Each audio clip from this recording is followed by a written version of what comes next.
miriambo. Riwruok mar kembe magoyo buge chapa pachoka koro ywak ni gilalo omenda maromo bilion 2 higa ka higa e lwet jogo magoyo chapa buge mabandia e pachoka.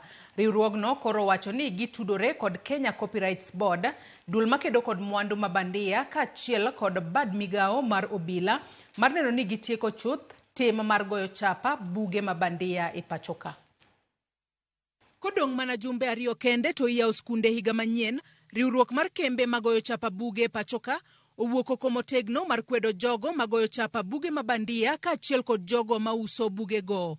Kagiloso kod ute fwambo kawuono, jakom kamiti makedo kod buge mabandia e riwruogno Kithusi Mulonzia wacho ni goyo chapa buge mabandia en ataro mar chike mapachoka kendo miyo kembe go maloso buge go yudo lal mathoth. This is an illegal activity because it is targeting the sweat or the effort of genuine people, business people, who have invested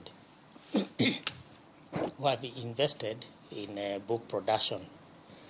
But more importantly, it's an illegal activity which is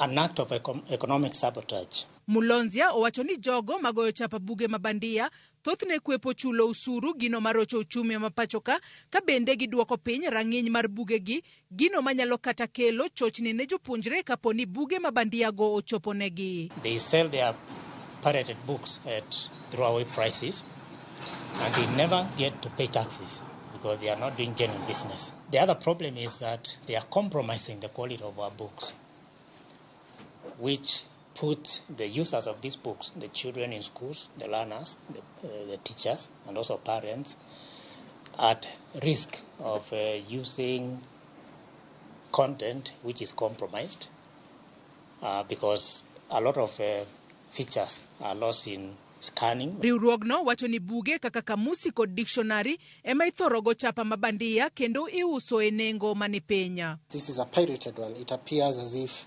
it's a genuine one, but the genuine kamusi is this one, which has a clear marking at the bottom, Toleo Jipya 2023, right at the bottom. A pirated kamusi is going for around 600 shillings.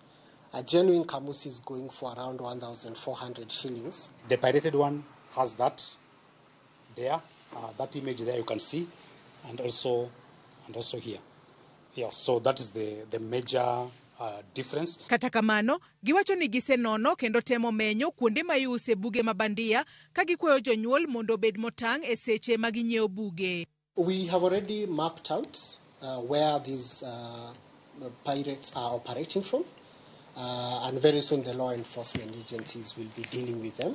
So this is just a notification to parents and schools to ensure that fake kamusis like this don't end up in your classrooms, and for parents not to spend your money on this, although it might appear cheaper. Riwruogno koro chiwo siem mager ne jogo mauso buge mabandia ka giwacho ni gisetudore kod migepe mopogore moriwo nyaka bad migao mar obila mar neno ni otiek chuth goyo chapa kod uso buge mabandia e pachoka. We are collaborating with the Kenya Copyright Board, with the Anti-Counterfeit Agency, and with the Kenya National Police Service, so that we increase surveillance of this pirating activity, counterfeiting activity.